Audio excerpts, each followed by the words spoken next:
প্রায় ৪ মাস পর লন্ডনে চিকিৎসা সেরে দেশে ফিরছেন বিএনপি চেয়ারপারসন খালেদা জিয়া। আগামী সপ্তাহে লন্ডন থেকে দুই পুত্রবধূকে সঙ্গে নিয়ে ঢাকা ফেরার কথা তাঁর।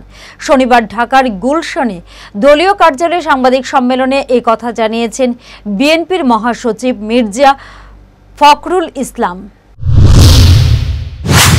আগামী সোমবারে ফিরবেন বিএনপি চেয়ারপারসন খালেদা জিয়া, তবে সময়টা ঠিক কখন তা এখনো নিশ্চিত নয় বলে জানিয়েছেন মহাসচিব। দলীয় সূত্রে খবর, লন্ডনে এতদিন চিকিৎসার পর আপাতত সুস্থ রয়েছেন খালেদা জিয়া।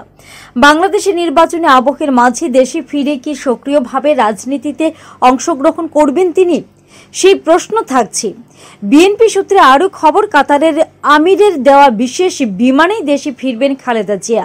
শনিবার দলের মহাসচিব জানান যে বিমানে খালেদা জিয়া গিয়েছেন কাতারের রয়্যাল অ্যাম্বুলেন্স, সেই অ্যাম্বুলেন্সের ফ্লাইটেই তিনি দেশে ফিরে আসবেন।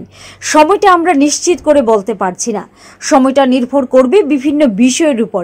বিএনপির পক্ষ থেকে আগে জানানো হয়েছিল রবিবার সন্ধ্যায় লন্ডনের হিথ্রো বিমানবন্দর থেকে বাংলাদেশ বিমানের এক ফ্লাইটে দেশের উদ্দেশ্যে রওনা হবেন খালেদা জিয়া।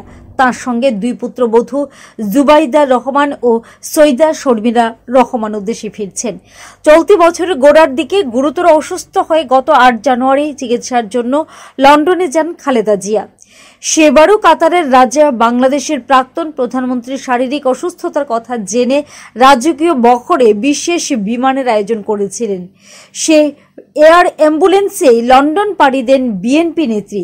এবার ফেরার সময়ও কাতার এই বিশেষ বিমান দিয়ে তাঁকে ফিরতে সাহায্য করছে। স্বাভাবিকভাবেই বিএনপি চেয়ারপারসনের দেশে ফেরা নিয়ে উচ্ছ্বাসিত দলের কর্মীরা।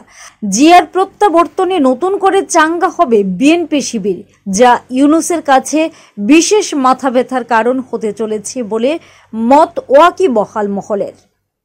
Bureau report, headlines Tripura national.